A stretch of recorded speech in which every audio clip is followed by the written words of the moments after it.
Hola, muy buenas noches a todos. Qué gusto saludarlos. Buenas noches, Lick. Buenas noches, licenciado. Me alegra verlos de nuevo.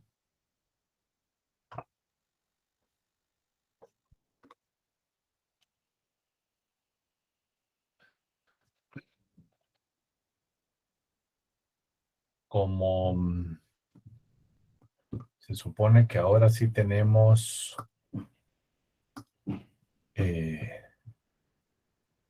a todos cubiertos con la invitación.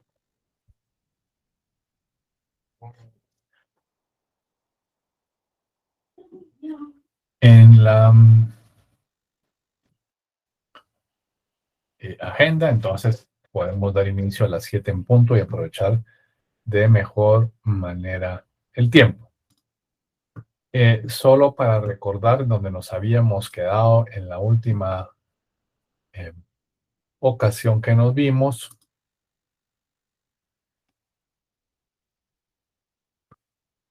Tuvimos a bien leer y disgregar. Voy a ponerme a grabar.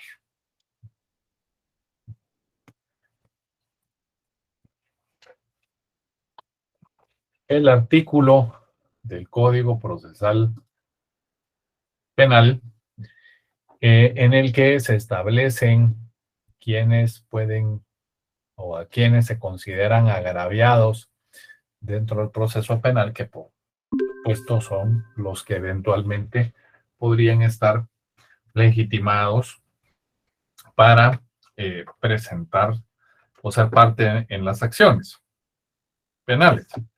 Y en ese sentido habíamos señalado, habíamos discurrido un poco de una manera muy somera, pero con mucha claridad en relación a las personas de forma individual, que son las que eventualmente conocemos como personas naturales y que pues con mucha facilidad podemos entender quiénes son, ¿no? O sea, cómo se da la participación de ellos. También hicimos lo propio cuando se trataban de personas jurídicas. Hicimos alusión a las personas jurídicas desde el punto de vista civil como desde el punto de vista mercantil, que era de vital importancia porque es ahí en esa exploración en donde podríamos determinar aquellos dos supuestos a que se refiere el artículo 117, pero específicamente en el numeral tercero. Ahí existen dos supuestos y una es que se actúe en contra de los administradores cuando uno es socio o cuando haya un acto con apariencia delictiva que tenga una afectación directa a la sociedad, en cuyo caso será él o los representantes legales quienes pueden actuar en contra de terceros y que pueden abanderar esas acciones. De nueva cuenta, explorábamos las diferentes fórmulas mercantiles de la sociedad mercantil, distinguíamos a la empresa individual, que no es una persona, sino que es un bien mueble que le pertenece a un comerciante, de la sociedad que sí se convierte en una persona, o que sí es una persona jurídica, ¿no? Hay un último numeral de ese artículo en el que sí se hace una definición del o se implica como agraviado a una última fórmula, que son las asociaciones en los delitos que le afecten a los intereses colectivos o difusos que defienden. Como fue en los últimos momentos de la sesión, espero que todos tengamos diáfano el tema, de que no haya habido ninguna zona oscura que yo haya dejado en ese tema. Si fue así, si hay algo que no se ha entendido, por supuesto, por favor, tengan la bondad de hacérmelo saber y yo con mucho gusto puedo profundizar en el tema. Si no hay ninguna, entonces vamos a continuar con dos auxiliares del órgano jurisdiccional que son vitales. La Policía Judicial, que para nosotros es pues, simple y sencillamente la Policía Nacional Civil, que el artículo 112 del Código Procesal Penal nos regula y nos establece. Aquí no me voy a detener, no la vamos a leer. Les recomiendo que lo hagan, pero sí, en el artículo 112 se estatuyen, por supuesto, las funciones que tiene la policía. Que en nuestro caso discurríamos que se trata de la Policía Nacional Civil y habíamos hecho relación a por qué razón no se definía como policía, que a pesar de que teóricamente es la mejor fórmula de denominarles, esta no había sido tomada en consideración por razones históricas. Entonces, en el artículo 102, ustedes, pues cuando le den lectura, entenderán, pues, que ven cuáles han sido las funciones que debemos entender. Son funciones que están especificadas para la entidad con la idea de que puedan observar esos comportamientos o esas atribuciones de acuerdo a la etapa o al momento o a las circunstancias a que se refiera de los hechos delictivos. Es decir, no es lo mismo actuar dentro de un proceso penal por instrucción del Ministerio Público o por instrucción de una judicatura a que lo hagan cuando ellos encuentran un hecho con un acto o hecho con apariencia delictiva, pero en flagrancia. La otra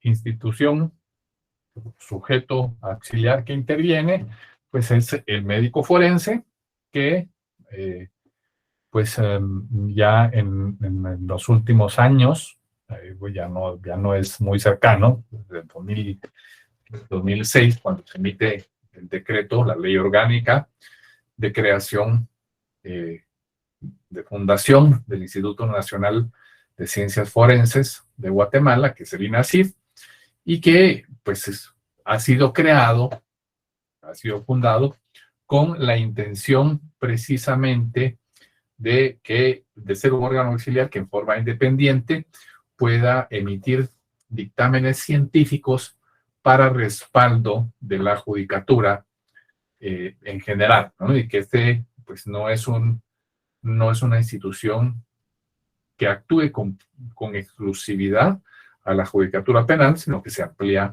a todos el sistema judicial. Bien. Voy a dejar de...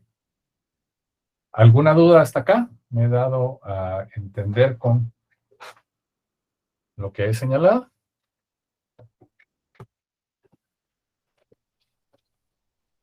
Buenas noches, Lick. Sí, hasta aquí vamos bien. Gracias. Muy bien, gracias, Diego. Sí, vamos bien. Excelente, muchas gracias. Voy a aprovechar, ahora que toco el tema de las entidades de la creación de la emisión de la ley orgánica del INACIF. Este sí es un tema en extremo importante, porque así como el derecho mercantil nos va a dar las luces, y a pesar de estar hablando de derecho penal, procesal penal, tenemos que sustentar muchas cosas en el derecho mercantil. En el caso de las entidades públicas, también tenemos que sustentar muchos de sus aspectos en relación al derecho administrativo. Y aquí, un aspecto importante, tal vez para ampliar lo que habíamos, perdón, habíamos mencionado en la sesión pasada en relación a la conformación, la configuración y la representación de las entidades privadas, especialmente las mercantiles, tenemos que hacer lo propio del lado de lo público, quién corresponde, cómo se acredita, etcétera, etcétera, porque evidentemente también tienen posibilidades de involucrarse en algún proceso judicial. En términos generales, lo que hemos dicho de las entidades mercantiles tiene una aplicación pues muy similar del lado de lo público, ¿no? Es decir, tiene que haber una acreditación.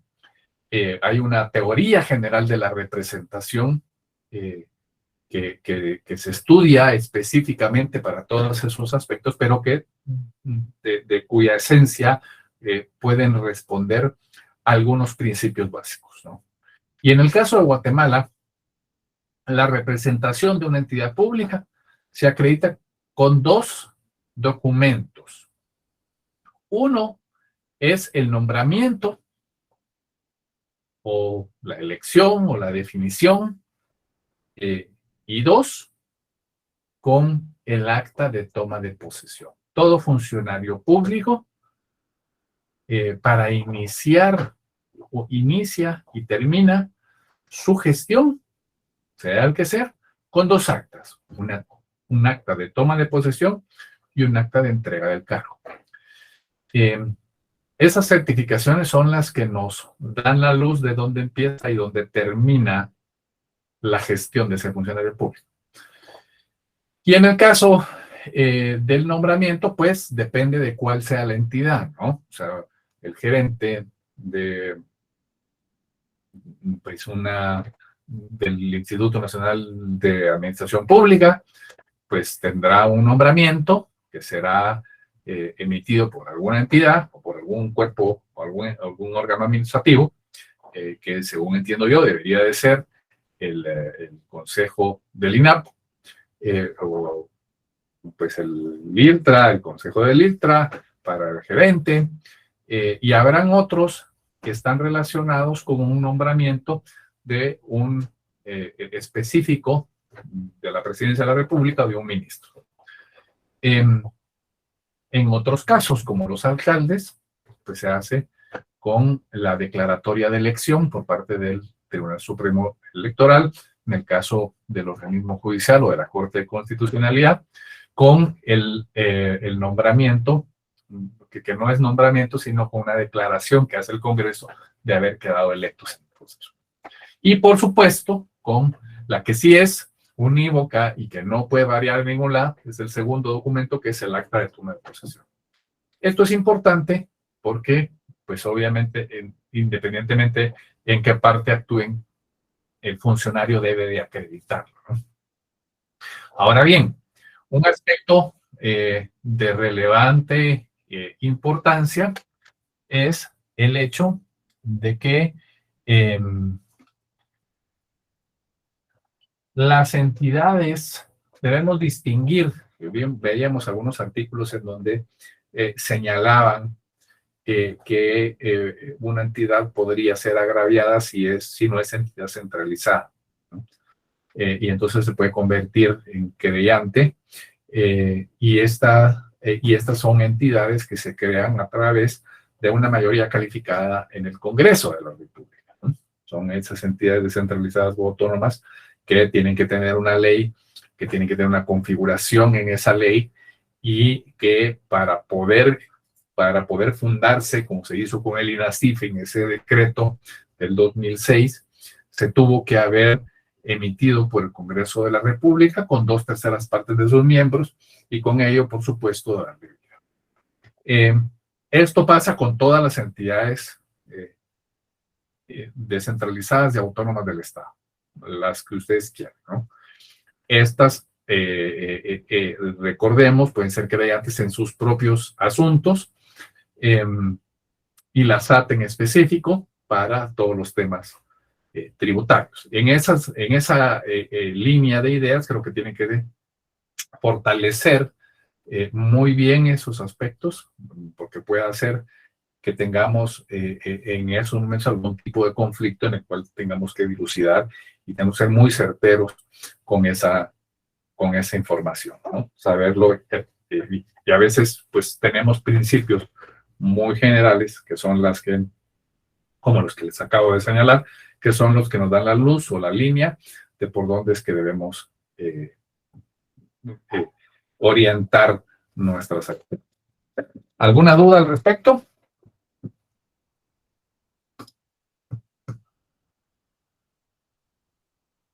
Licenciado, buenas noches. Disculpe que le interrumpa. Solo que no me quedó claro de qué tema estábamos hablando cuando usted mencionó acerca de la representación de la entidad pública con los documentos que usted mencionó. Si no me quedó claro con qué va ligado o a qué se refiere con esa información. Con el tema del querellante adhesivo. Ah, ok. En el artículo 116 que habíamos visto en una de las sesiones anteriores y que seguramente lo podemos volver a ver en el grupo de Facebook, en donde está el video, ahí se hace alusión a que los órganos del Estado solo se pueden querellar por medio del Ministerio Público, pero se exceptúa aquellas que sean entidades autónomas o que tengan una personalidad jurídica propia.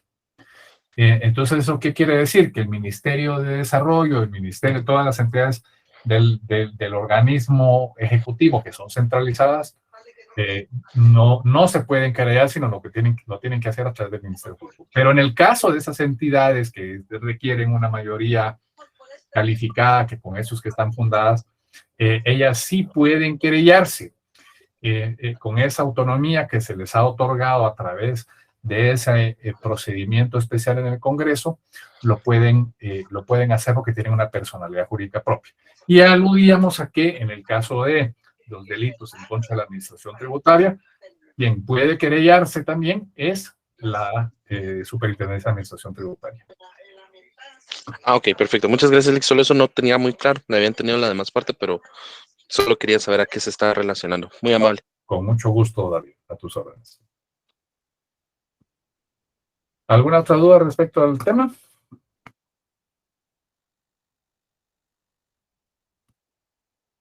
Bien, entonces vamos a continuar. No, licenciado, todo claro. Muy bien, buenísimo. De nada. Vamos a meternos a la pizarra. Sí, Álvaro, adelante, por favor. Sí, hace un par de clases le había pedido favor si podíamos ver la competencia de los tribunales penales. No sé si podríamos hacerlo ahorita o al final de la clase. ¿Cómo no? Lo podemos ver ahorita al final, con mucho gusto. Muchísimas gracias. Digamos que ahorita estamos con los sujetos y es por eso ahí me voy a orientar antes de que entremos a la noticia criminal. Vamos a verificar esto en la pizarra. Muchas gracias por el recordatorio. Bueno. Bien, entonces, voy a quitar la cámara porque si no, cuando yo escriba en la pizarra, lo único que van a hacer es verme la cabeza. La cara. Bien, entonces, hay un último sujeto que es vital.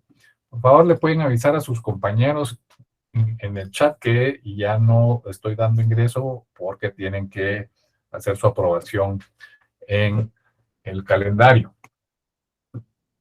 Gracias. Entonces,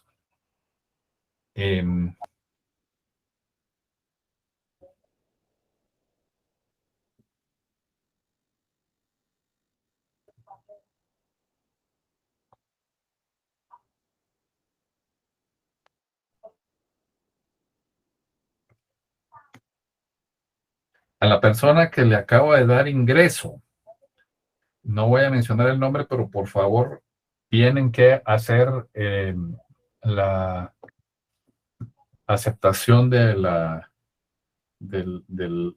el calendario, porque si no, cuando ingresan me interrumpen la sesión. De hecho, interrumpen la posibilidad de que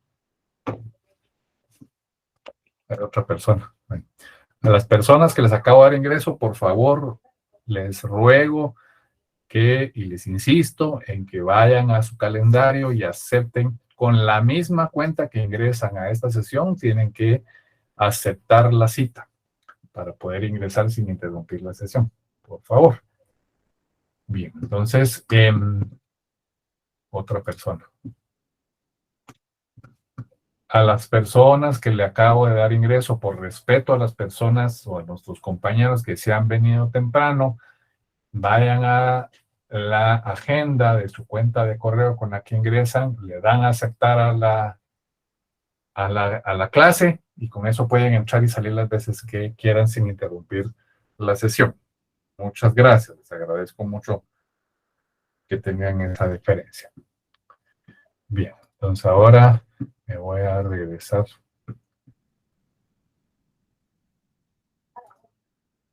Ahí estamos. Quiero ver, ahí estamos. Ahora sí. Bien. Entonces hay una persona que es fundamental en este proceso. Y es el sindicato.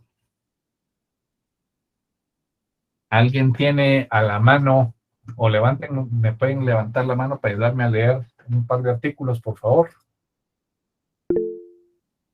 David, por favor. Y Carmen Camey, o los demás me pueden dejar ahí porque me va a servir.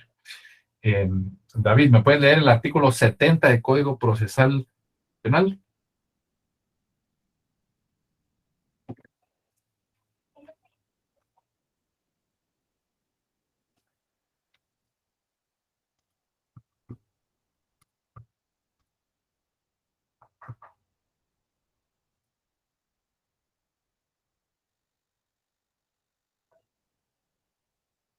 David. Licenciado, ¿me escucha ahora? Ahora sí. Gracias. Perdone. Artículo 70, denominación. Se denominará sindicado, imputado, procesado o acusado a toda persona a quien se le señale de haber cometido un hecho delictuoso y condenado a aquel sobre quien haya recaído una sentencia condenatoria firme. Muchas gracias, David. Te agradezco mucho. No hay penalidad. Entonces, el artículo 70 nos da diferentes denominaciones. Sindicado, imputado, señalado como posible autor de un hecho punible o de participar en él. Procesado, acusado, condenado, depende de si ha recaído en él una sentencia firme, acusado, si ha sido pues a través de un planteamiento por parte del Ministerio Público, procesado si está sujeto al proceso penal. Pero, en todo caso, la condición de imputado es un proceso que se adquiere desde que la autoridad judicial comunica de una persona que se está investigando por la comisión de algún hecho delictivo y que se le atribuye una participación. Esa condición de imputado deja de existir o termina cuando finaliza el proceso o cuando se haya dictado la sentencia absolutoria y que esté firme. Acabo de dar ingreso a otra persona. Por favor, las personas que están entrando tarde, les ruego que sigan el procedimiento de la agenda, de aceptar la cita para poder ingresar y salir a cualquier momento. Por respeto a la cátedra y por respeto a sus compañeros.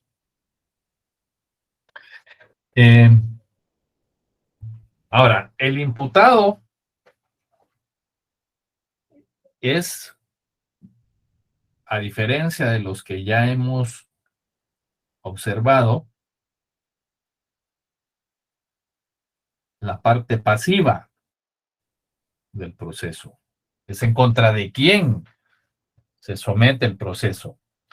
Y es quien en todo caso encuentra una amenaza a su derecho a la libertad o al ejercicio de sus derechos cuando eventualmente la pena le sea impuesta. Se le atribuye en todo caso la comisión de un hecho delictivo y pesa sobre él una posible imposición de una pena. Por supuesto, esto será en el momento en que se dicte una resolución por parte del tribunal. Pero si no existe una persona contra quien se dirija la acusación, pues no se podrá enfrentar a un juicio. El proceso tiene ese objeto, ¿no? Y por ende, no habrá una condena sancionatoria. De ello es que se considere pues, que las diligencias de investigación, la instrucción del proceso, sea en ella imprescindible la identificación del imputado. Ahora bien, sí tenemos que entender dos cosas. Carmen, ¿me puedes leer el artículo 309 del Código Procesal Penal?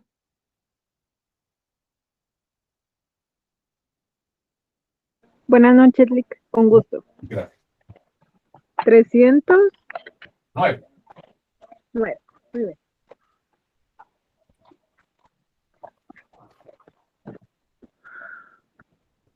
Artículo 309. Objeto de la investigación. En la investigación de la verdad, el Ministerio Público deberá practicar todas las diligencias pertinentes y útiles para determinar la existencia del hecho con todas las circunstancias de importancia para la ley penal. Asimismo, deberá establecer quiénes son los partícipes, procurando su identificación y el conocimiento de las circunstancias personales que sirvan para valorar su responsabilidad o influyan en su punibilidad.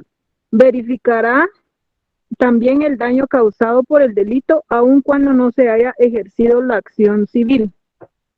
El Ministerio Público actuará en esta etapa a través de sus fiscales de distrito, sección, agentes fiscales y auxiliares fiscales de cualquier categoría, previstos en la ley, quienes podrán asistir sin limitación alguna a los actos jurisdiccionales relacionados con la investigación a su cargo, así como con diligencias de así como a diligencias de cualquier naturaleza que tiendan a la averiguación de la verdad, estando obligados todas las autoridades o empleados públicos a facilitarles la realización de sus funciones.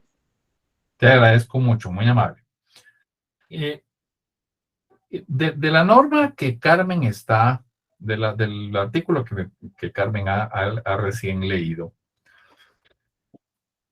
se puede desprender que el proceso tiene dos objetivos principales.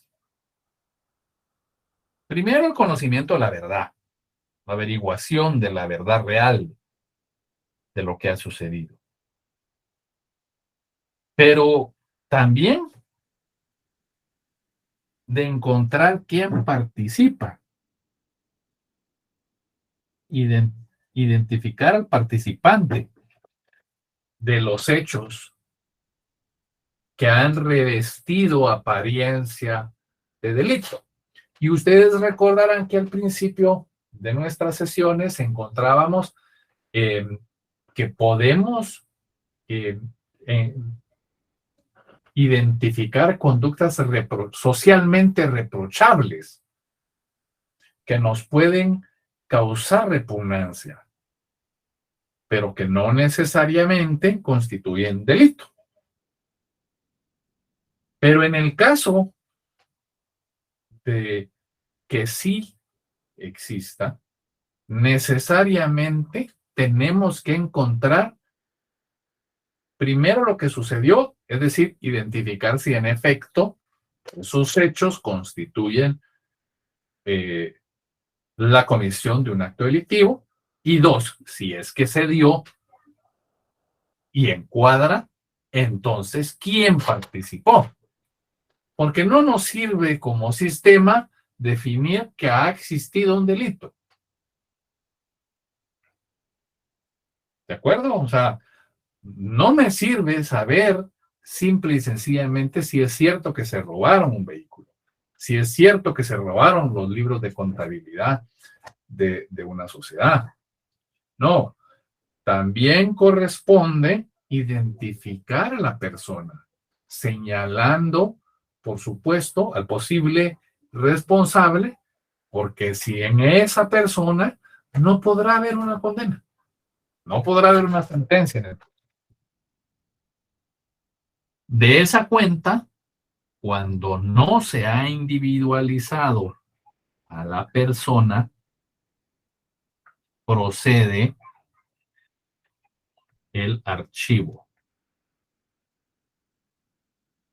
¿De acuerdo?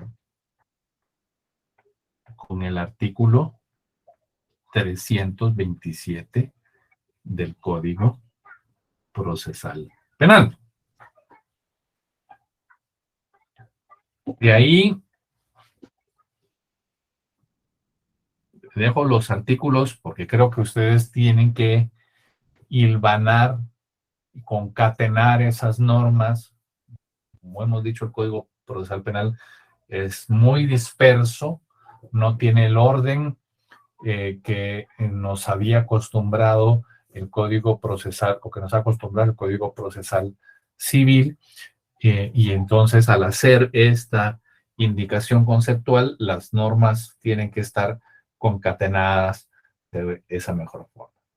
Ahora, ¿qué sucede si nos encontramos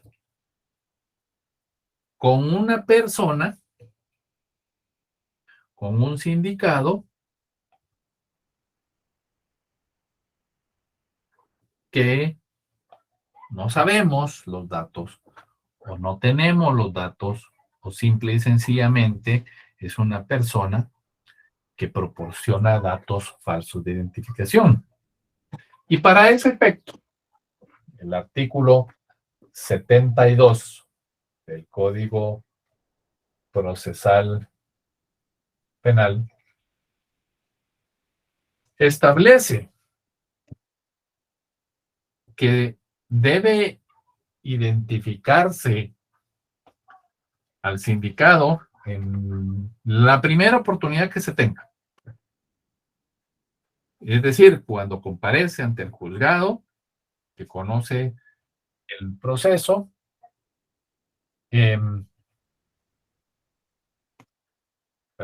a la persona que le acabo de dar acceso, le ruego por favor que siga el procedimiento de aceptar la cita en la agenda con el objetivo de que pueda entrar y salir en cualquier momento de la sesión sin interrumpir la clase. Muchas gracias por su colaboración. Cualquier duda que tengan al respecto y que necesiten ayuda, como le ha pasado a otros, con mucho gusto me escriben y yo les resuelvo el tema. Gracias. Entonces, en esa oportunidad, la primera oportunidad que tenga para comparecer, debe identificarse a la persona. Y si otorga datos falsos, o si se abstiene de proporcionar sus datos, podemos, que pues ahora es muy difícil que eso suceda, que tenemos a raíz de la implantación de los sistemas en el RENAP, todos los sistemas biométricos, la identificación dactilar y la identificación biométrica y de reconocimiento. No necesitamos generalmente hacerlo, pero en todo caso podemos hacer una identificación con testigos, ¿no?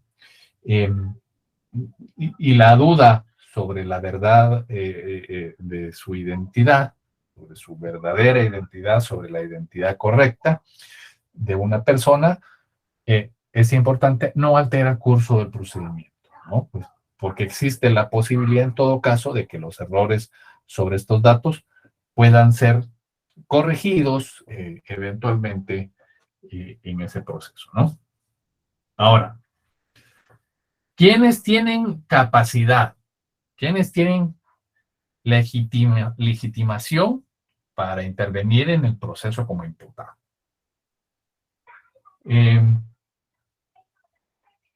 Alguien que me levante la mano, por favor, y me lea el artículo. Gracias, Eric. Por favor, léeme el artículo 38. ¿Tienes tu código penal a la mano? ¿El código penal, Lic? Sí. Permítame un momento. ¿Cómo no? Perdón. Claro. ¿Cuál artículo me decía, licenciado? El artículo 38. Ok, con gusto. Dice, artículo 38. Responsabilidad penal responsabilidad penal de persona jurídica. En lo relativo a personas jurídicas, se tendrá como responsable de los delitos respectivos a directores, gerentes, ejecutivos, representantes, administradores, funcionarios o empleados de ellas, que hubieran intervenido en el hecho y sin cuya participación no se hubiera realizado y serán sancionados con las mismas penas en este código para las personas individuales. Las personas jurídicas serán responsables en todos los casos en donde, con su autorización o anuencia, participen sus directores, gerentes ejecutivos, representantes, administradores, funcionarios o empleados de ellas, además cuando se dé alguna de las siguientes circunstancias. Inciso A, cuando se comete el hecho delictivo por la omisión de control o supervisión y las resultas le son favorables. Inciso B, cuando se comete el hecho delictivo por decisión del organismo decisor en todos los delitos donde las personas jurídicas resulten responsables y no se tenga señalada una pena, se impondrá multa de $10,000 hasta $625,000 de los Estados Unidos americanos o su equivalente en moneda nacional. La multa será determinada de acuerdo a la capacidad económica de la persona jurídica y se fijará teniendo en cuenta las circunstancias en que se cometió el delito. En caso de reincidencia, se ordenará la cancelación definitiva de su personalidad jurídica. Te agradezco mucho, Eric. Muy mal. Bien. Esto que acaba de leer Eric, básicamente nos reduce a las personas físicas como las únicas que pueden ostentar la capacidad, ¿no? Ya que incluso en aquellos casos en que se trate de delitos cometidos a través de personas jurídicas, pues deben de responder las personas físicas que constituyen o que han sido constituidos como representantes legales de las mismas, ¿no? Que es parte también de lo que habíamos hablado en la última sesión. Evidentemente, esto podría parecer una verdad de perogrullo, pero en realidad hay otro tipo de delitos que no necesariamente están vinculados con una acción física, ¿no? El hecho de dar muerte a una persona, pues evidentemente jamás podría ser una persona jurídica, pero sí hay otros, por ejemplo, en donde sí podrían haber actuaciones que en conjunto de esa persona jurídica sí tienen redundancia o que sí pueden ser configuradas como hechos delictivos, ¿no? O sea, delitos contra el ambiente, delitos contra el patrimonio, delitos contra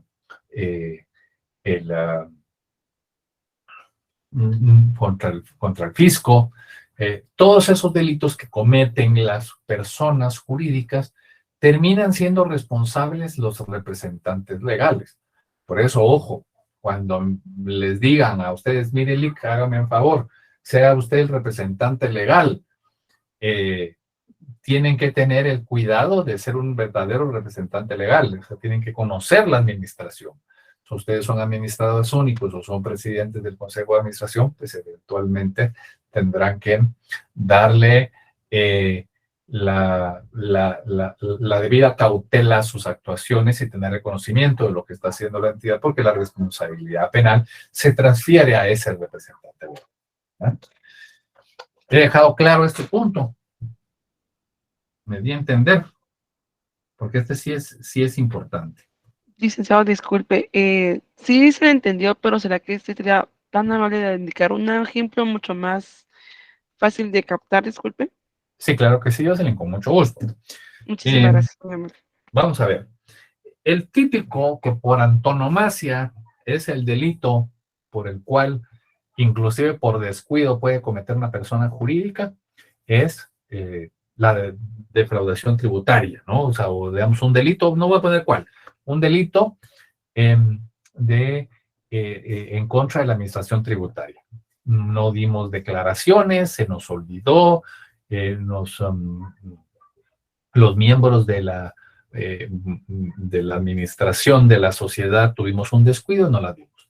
Eso constituyó un delito. O hicimos malos cálculos o nos pusimos de acuerdo para defraudar al Estado y presentamos una declaración de impuestos cerrada o con una posibilidad de tener un fraude y que nos hace encasillarnos en un delito en contra de la administración tributaria. Esos delitos, evidentemente, no los cometí yo como administrador único, solo yo en mi número de NIT. El responsable de la conducción de la entidad es la administración, es el órgano de administración. Y si yo soy el administrador único, entonces yo debo verificar que se esté cumpliendo a cabalidad con esas obligaciones. Y si esa obligación no ha sido cumplido o no ha sido cumplida, entonces quien debe de ser responsable es el administrador único o el representante legal o los que hubiesen. En ese sentido, esa responsabilidad penal, de acuerdo al artículo que leyó Eric, que es el artículo 38 del Código Penal, claramente nos establece que yo, como administrador único, soy el responsable de aquellas omisiones o de aquellos actos revestidos o que tienen una apariencia de delito que comete la sociedad que yo represento. Esa responsabilidad se me transmite a mí, ¿no? Lo dificultoso que puede haber en esta situación es que no son los delitos que usualmente conocemos en el derecho penal, ¿no? Es decir, los delitos que son personales, los delitos contra la vida, los delitos contra la libertad sexual, los delitos contra la libertad, son delitos que se cometen normalmente por personas físicas. Y por eso es que cuando nos trasladamos a este tipo de delitos, ya es más difícil conceptualizar. Pero en realidad son actos comerciales o actos mercantiles en los cuales constituyen actos que revisten o se configuran como hechos delictivos, pero que la sociedad misma no se puede ir, no puede ser responsable, sino una entidad, por poner acumuladores, don Mario, comete un delito en contra de la defraudación aduanera, en contra de un delito de defraudación aduanera en contra del fisco, lo hace, pero no podemos meter a la sociedad en la prisión. Entonces la responsabilidad se le transmite al representante legal porque es el que debió de haber cuidado que los actos de esa sociedad cumplieran la ley a cabalidad. De hecho, si a ustedes les gusta mucho el derecho penal, bueno, pero esto voy a hablar después, porque si no nos vamos a confundir. Pero en todo caso, esa actuación que yo tenía que tener, esa cautela que como administrador yo debía tener, eso es lo que me convierte en responsable de aquellos actos de la sociedad que se constituyen en delito. ¿Me di a entender, Jocelyn, o me hice más bolas? Porque a veces me trago. No, ahí está bien. Con confianza. No, ¿Alguien? sí, ahí está. ¿Sí? Sí. Vale. Ok. Entonces, alguien preguntaba en el chat, ¿qué pasa si las sociedades cambian de administrador único todos los años? Es simple, simple. Yo me llevo la responsabilidad conmigo si dejo de ser administrador de la sociedad. Es decir, yo llevo la administración, mi administración conmigo. Si en ese año en que yo fui representante legal se cometió un delito, el responsable soy yo, no el nuevo representante legal. O yo tomo posesión como nuevo administrador único de una sociedad e identifico, y esto es algo que me acaba de pasar, yo llego y encuentro como representante legal de una sociedad que hay omisos en la administración tributaria, que no se han cumplido con el pago de los impuestos. Yo no soy el responsable, yo acabo de tomar posesión. Entonces yo tengo que demostrarle, en cuanto se inicien las acciones, demostrarle al Ministerio Público y al juez que yo hice todas las acciones para regularizar la situación y para responsabilizar a las personas que no habían cumplido con su deber, ¿no? Entonces, aun cuando haya cambio de representante legal, si el delito se cometió mientras yo era representante legal, yo sigo siendo responsable. No me recuerdo quién preguntó, pero no sé si quedó claro. De hecho, los administradores únicos tienen una vigencia, aprovecho, de 3 años. Y tienen que ser renovados, y a veces se cambian y a veces no. A veces uno pasa siendo administrador único por mucho tiempo. Pero digamos, aquí podemos encontrar en la ley contra la narcoactividad, en la ley contra la defraudación y el contrabando aduanero, ahí hay muchos ilícitos, muchos tipos penales que en efecto pueden ser atribuibles a la actuación de una entidad. Y en esas propias leyes también se hace la consideración que pues la responsabilidad en ese caso particular corresponde al autor y no al representante legal, pero que en todo caso, que era lo que habíamos dicho al principio, el principio es que a pesar de que haya una implicación de personas jurídicas, la responsabilidad penal se reduce a encontrar a la persona física responsable, ya sea porque sea representante legal o porque el tipo penal específico o la ley específica lo que hace es buscar al autor del hecho, cualquiera de las dos situaciones. Lo voy a anotar ahí. Pero lo que les quería decir es que en el caso de las personas jurídicas mercantiles y específicamente en el derecho penal, y es algo que no hemos visto todavía en nuestra facultad, existe una nueva tendencia que es el compliance.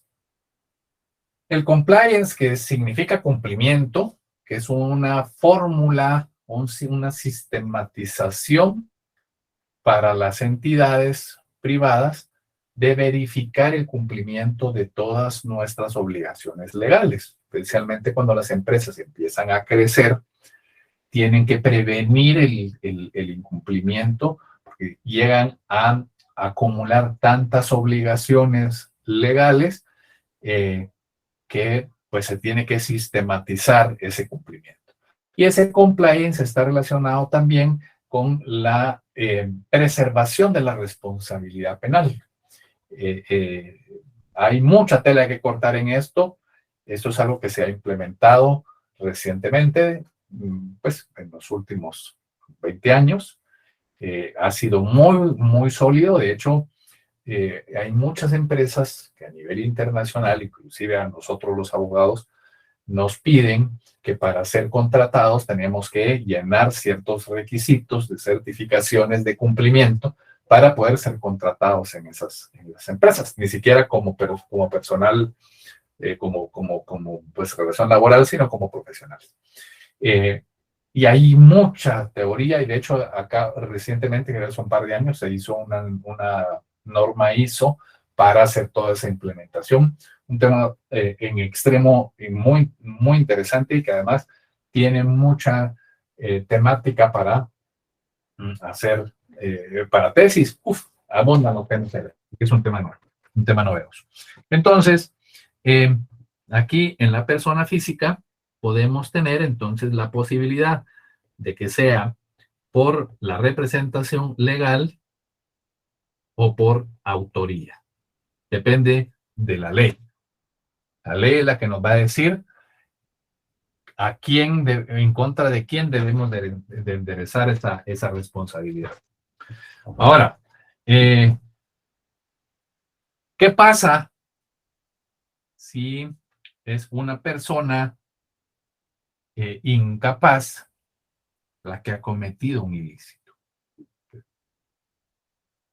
Pues una persona que se encuentre en incapacidad mental, pues deberá atenerse a que, al supuesto jurídico de que es inimputable.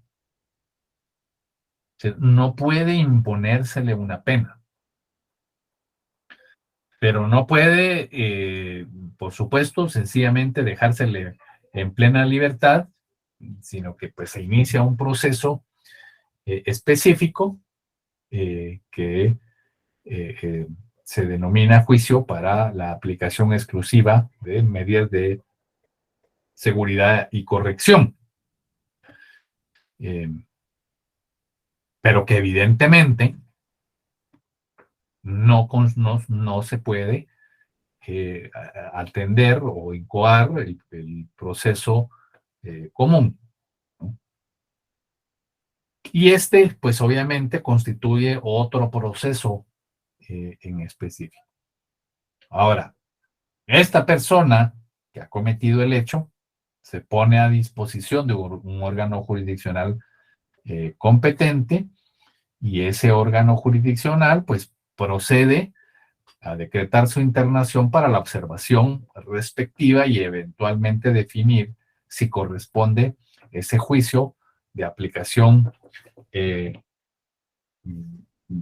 exclusiva de medidas de seguridad, que se puede encontrar en el artículo 484 del Código Procesal Penal y siguientes. Son varios artículos los que definen a ese juicio especial.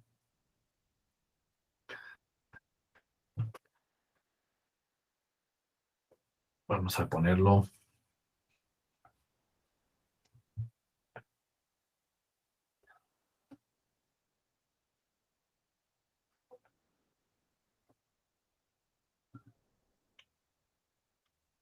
...484 y siguientes.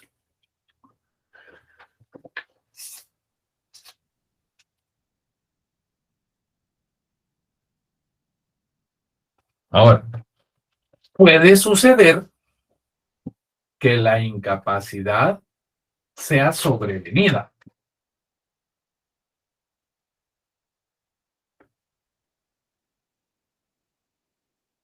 Incapacidad sobrevenida. ¿Qué quiere decir eso? Que yo ya estoy vinculado a un proceso penal, una persona está vinculada al proceso penal, y en el curso del proceso penal se determina que ha entrado en un estado de incapacidad. Entonces, se procede de conformidad con el artículo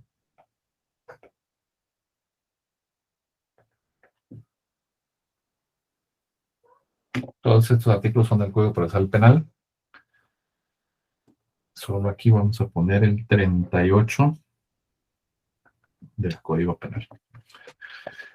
Entonces, ese artículo 76 del Código Procesal Penal determina pues que se provoca la suspensión de la persecución penal hasta que pues, desaparezca esa incapacidad. Aunque esto no significa, o no implica que el Ministerio Público no investigue el hecho, ¿no? Sigue siendo una obligación del Ministerio Público. Y si tiene altas sospechas de que la persona que padece esa incapacidad es la que ha cometido ese hecho ilícito, pues se pedirá la aplicación del juicio al que se establece el artículo 484. Pero si durante el procesamiento, durante el inicio, después del inicio del proceso, por el juicio mencionado en este, que tiene un nombre largo, pero es que es el juicio para aplicación de medidas de seguridad y de corrección, volviese a tener capacidad mental, recobra su capacidad mental o recobra su capacidad, entonces debe enfrentarse a resolver su situación de acuerdo con el procedimiento ya incoado.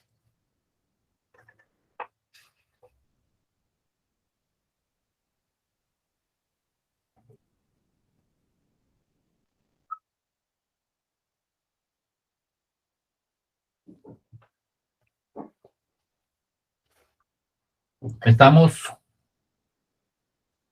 claros hasta el momento? ¿Me he dado a entender con lo que he mencionado hasta el momento?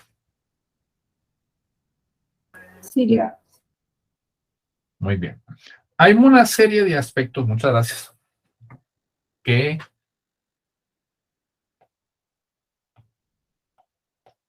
tenemos que...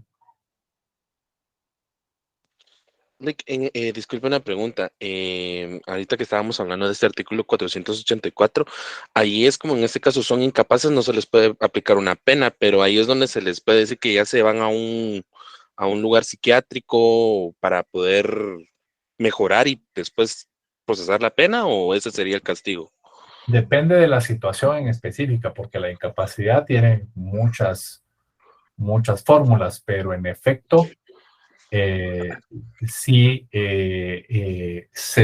cuando estamos ante eso es obviamente ese tipo de consecuencias, ¿no? O sea, aplicar una medida de seguridad específica que necesite la persona.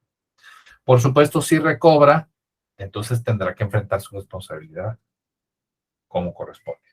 Ok, muchas gracias, licenciado. Con mucho gusto. Entonces, ya voy a responder a las personas que no están prestando atención y están haciendo preguntas sobre el examen. Que no quiero decir el nombre, pero ya aparece ahí. Ya vamos a hablar de eso. No es broma, ya te vamos a contestar. Solo quiero terminar con dos aspectos antes de esto. La primera, que creo yo, dentro de tantos aspectos que tenemos que ver con el sindicato, es la defensa técnica.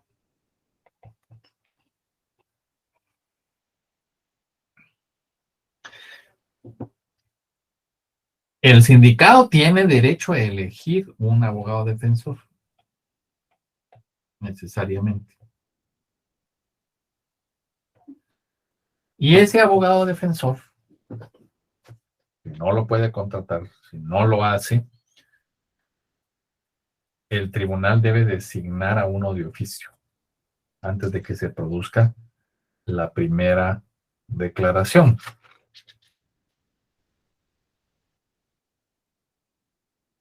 Y aquí surge otra entidad que también corresponde estudiarla, que es el Instituto de la Defensa Pública Penal, en caso no tuviera los recursos.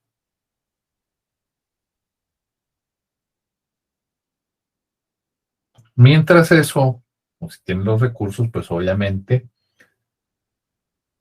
los abogados tienen que,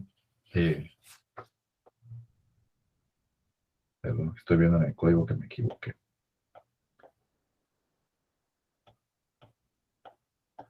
Es el artículo 92.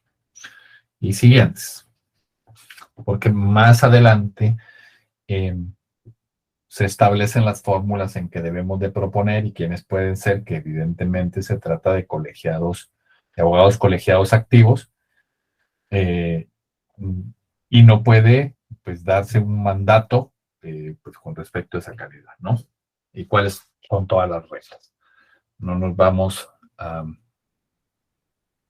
detener mucho en ese tema, porque quiero concluir con otro que sí es importante.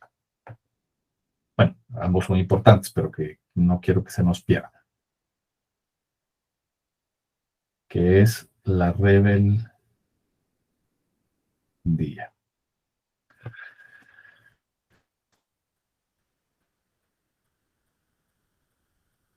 La rebeldía, ¿alguien me puede levantar la mano? Por favor, para ayudarme a leer el artículo.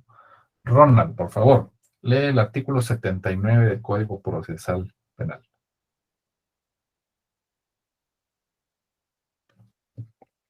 Buenas noches, licenciado. Artículo 79, rebeldía. Será declarado rebelde el imputado que sin grave impedimento no compareciera a una citación, se fugare del establecimiento o lugar en donde estuviere detenido, rehuyere la orden de aprehensión emitida en su contra o se ausentare del lugar asignado para residir sin licencia del tribunal. La declaración de rebeldía será emitida por el juez de primera instancia o el tribunal competente, previa constatación de la incomparecencia, fuga o ausencia. Expidiendo orden de detención preventiva, se emitirá también orden de arraigo ante las autoridades correspondientes para que no pueda salir del país. La fotografía, dibujo, datos y señas personales del rebelde podrán publicarse en los medios de comunicación para facilitar su aprehensión inmediata. Te agradezco mucho, muy amable. ¿Cuál es, en todo caso, la consecuencia de la rebeldía? Pues la declaración de rebeldía lo que implica es una orden de aprehensión.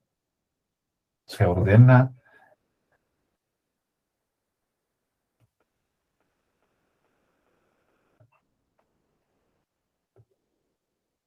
la aprehensión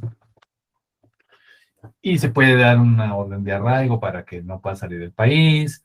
Se pueden publicar todo lo que mencionó o que leyó Ronald del artículo, ¿verdad? Se pueden publicar las fotografías, definir públicamente la necesidad de encontrarlo, su detención inmediata y obviamente la prisión preventiva.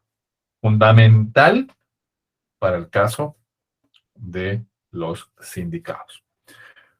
Muy bien.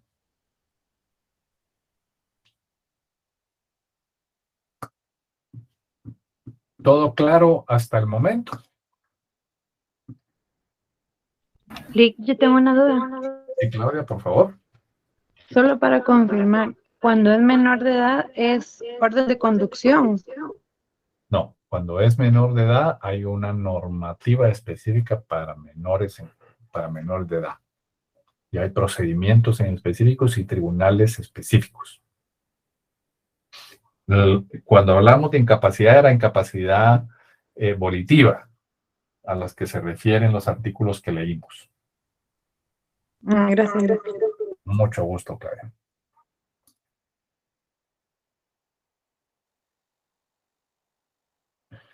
Bien. ¿Alguien tiene alguna otra duda? ¿Alguna duda? Perdone. Sí, Brenda, adelante. Perdone regresando al tema, ahí solo del representante legal, ahí algo rapidito, perdone. Sin ningún problema. Con respecto a, por ejemplo, en ese caso, cuando mencionaba usted el cambio de representante legal, y pues que actualmente se tendría que probar que no es el representante legal el que está cometiendo el delito, sino el anterior. Ajá. Pero en ese caso, ¿qué sería? ¿Se quedaría preso o en averiguaciones? No, o sea, eso tiene que salir de la investigación. Vamos a ver, por eso es que yo les menciono que independientemente de a dónde se pueden dedicar ustedes como penalistas, que ya sea como defensor o como parte del Ministerio Público, no pueden abandonar el conocimiento del derecho común.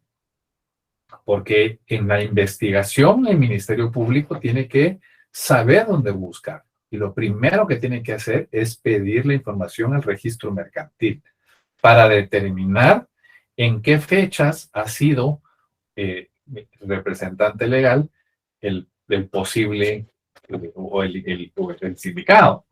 Entonces, si el sindicato tiene 20 años de ser administrador único, entonces podemos identificar en qué fecha se está cometido el hecho delictivo, porque generalmente es documental, puede ser una defraudación tributaria, sabemos si está o no está, ¿no?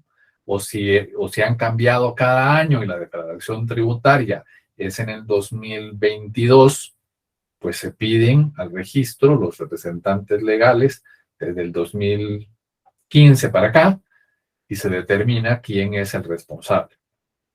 Entonces la persona de esa investigación tiene que definirse quién es el posible responsable de la comisión de los hechos delictivos. Y recordemos que no es el Ministerio Público, como estamos todavía en una etapa de investigación, no es el Ministerio Público el que gira la orden de aprehensión. Tiene que solicitarle al juez contralor que eventualmente gire una orden de aprehensión, para lo cual ya veremos, dentro del procedimiento tienen que haber condiciones para el efecto. Entonces, en la pregunta precisa, Brenda, que tú me haces, la investigación debe de arrojar, no porque haya sido representante legal. Supongamos que en la sociedad, yo he sido representante legal, se han cambiado todos los años y todos los años ha cumplido, pero solo en un año se incumplió, no quiere decir que todos los representantes legales se vayan a ir presos o se vayan a detener o se vayan a girar órdenes de aprehensión por el simple hecho de haber sido representantes legales, porque es una actividad legítima que no es, que no reviste apariencia delictiva. Ser un administrador único. Lo que tenemos que tener cuidado cuando somos administradores únicos es, ya sea que sea nuestro cliente o que seamos nosotros, alguien lo mencionó en el chat, tenemos que estar atentos. Solo porque pongan mi nombre y voy a firmar, no. Ahí es donde tenemos que tener mucho cuidado. Pero en suma, y regreso de nuevo a tu pregunta, Brenda, no por eso, no por ser administrador único, o no por ser representante legal, yo voy a tener una medida coercitiva por simple definición, ¿no? Tiene que arrojarse en la investigación quién es el posible responsable e iniciar el proceso como tal. ¿Me di a explicar? ¿Me di a entender? Sí, licenciado. Entonces, no se actuaría nada en contra del que está, sino que de acuerdo a la investigación documental que se haga, así se dará a conocer quién es el que cometió el hecho delictivo. Es correcto. Pero Ahora, digamos, el representante legal estuviera así, digamos que si fuera así que lo cometieron, por ejemplo, del año antepasado y él estuvo hasta empezando este año, digámoslo así, entonces él no, solo tendría que esperar a ver qué pasa con la investigación. Así es, ¿no?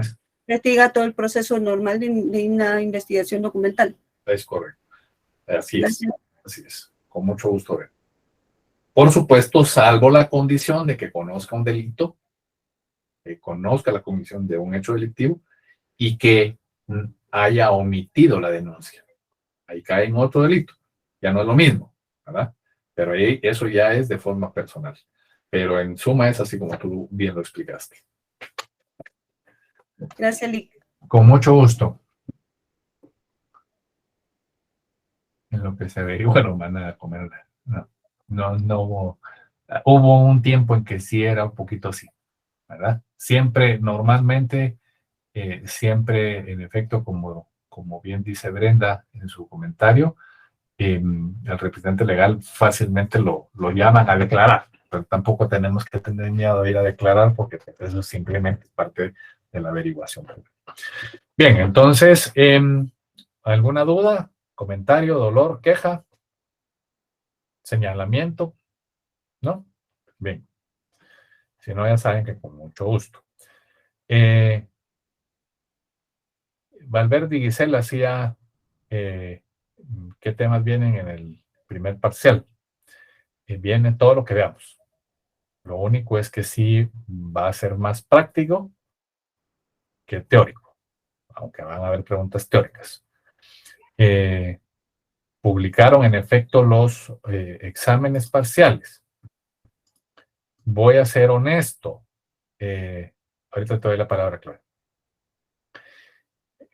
Creo que detener las sesiones en la época de exámenes nos dificulta en este trayecto educativo. Mi parecer es que no debiéramos de suspender en época de exámenes las clases. Entiendo que hay algunos que sí lo hacen y hay otros que no. A mí, otros estudiantes, como no estoy grabando, lo puedo decir, otros me han visto la cara de baboso y hemos parado y a veces no dificulta, pero yo sí quisiera que, como esto depende de muchas circunstancias, seamos muy objetivos. Vamos haciendo un repaso de estas cosas y eventualmente, porque yo creo que es más importante consolidar estos conocimientos que estar jugando a los debates o a hacer memoriales si no tenemos los conocimientos bien claros. Eventualmente vamos a llegar a eso, pero creo que lo tenemos que hacer. Sí tenemos que avanzar en algunas cosas de esta parte teórica, que muchas son reiterativas, pero de acuerdo a algunas preguntas, algunas conversaciones que he tenido con algunos de ustedes, sí hace falta. Si alguien se sintiera que la clase va a un ritmo muy parco o que eventualmente cree que está más adelante, si hay un grupo de personas que tuvieron un buen catedrático en las otras, en el curso anterior y que creen que deben ir más adelante, se pueden comunicar conmigo, podemos formar un grupo en específico y podemos orientar eso de otra forma, ¿no? O sea, hacer una clase específica o actividades específicas. De lo contrario, voy a poner una pequeña encuesta para que sepamos cuáles serían los días en que si podemos o no seguir con las clases en tiempo de exámenes, para que sean ustedes los que definan. ¿Quién me levantó la mano? Ya no está. Yo, licenciado. Adelante, Nelson. Sí, Nelson. Sí, con respecto a los procesos, digamos que ahí usted dijo una defensa técnica. Eso sería como ¿cómo se llama? El imputado escogiera un abogado. Pero en caso de que yo he escuchado una figura de defensa material, eso quiere decir que esa persona o el imputado puede defenderse por sí solo o es obligatorio una defensa técnica. No, la defensa material es un concepto de defensa. la defensa como tal, la defensa sustantiva, ¿no? Y la defensa técnica es tener a un abogado que se defienda o que lo defienda o que oriente la defensa. En nuestro sistema, necesariamente tenemos que tener defensa técnica. En algunos otros sistemas, en efecto, se permite que la defensa material no se sustente con una defensa técnica, como tú muy bien dices. Creo que tienes el tema bien claro. Se trata de que en nuestro sistema tiene que haber una defensa técnica, es decir, una defensa de un colega abogado que oriente esa defensa. Ya. Con mucho gusto. Licenciado, buenas noches. Perdone la pregunta. ¿La defensa obligada es para tema civil y penal? Sí. Lo que pasa es que en civil no es una defensa como tal, sino es una asistencia técnica. Se le llama así. Pero en suma es tener a un colega que nos oriente en el curso del proceso para poder discutir mejor, ¿no? Pero en efecto así es. En ambos casos, tanto en lo civil como en lo penal, se requiere del acompañamiento profesional.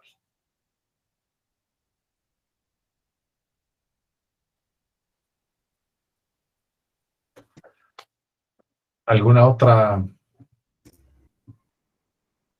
En todos los casos sería entonces, licenciado, aunque sea por una falta. Es correcto. Ah, muy bien. El Gracias. único caso en el que ustedes pueden, como ciudadanos, no tener una defensa o no tener un acompañamiento profesional más que defensa, lo que puede ser de otra forma, es en el tema administrativo, cuando es en sede administrativa. Gracias, licenciado. Con mucho gusto.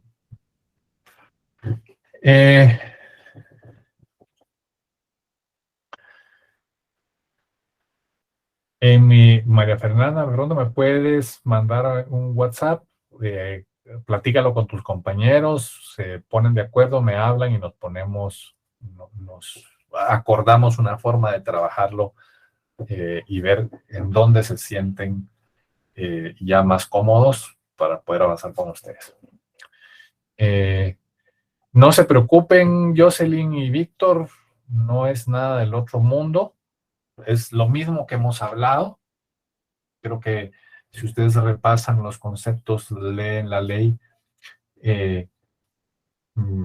y vemos esos conceptos generales que ya tenemos que tener, pues no va a haber mayor inconveniente, ¿no? Lo importante es que sepamos a dónde ir. A mí no me interesa que se queden o que se sepan de memoria un artículo o que se sepan de memoria un procedimiento. Cuando eso está ahí, el conocimiento se gestiona de una forma diferente. Pero creo que tengo que tener el concepto general bien aprendido. Y si hemos puesto atención, entonces no hay ningún problema. Los casos, en todo caso, serán como los que hablamos, ¿no? O sea, los expuestos en las sesiones de clase. Ahora, lo que sí estoy viendo es que ya la otra semana es el examen, ¿no? Porque era 3, ¿verdad?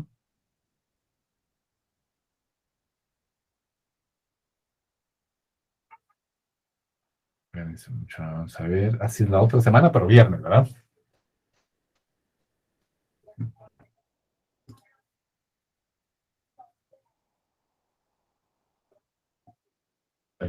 Mi calendario, en efecto. Entonces tenemos clase el jueves 23.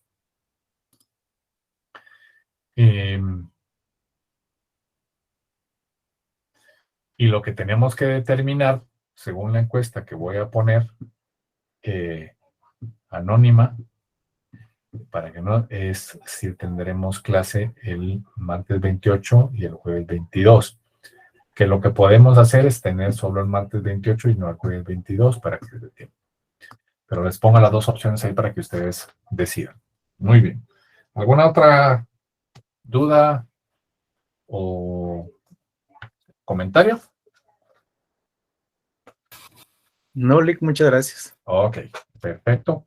Les agradezco mucho. Les recuerdo, por favor, mis distinguidos amigos, a quienes no lo hayan hecho para que no tengamos interrupciones en clase, que vayan a su calendario y aprueben su situación, su agenda, para que nosotros podamos tener la libertad de entrar y salir en cualquier momento.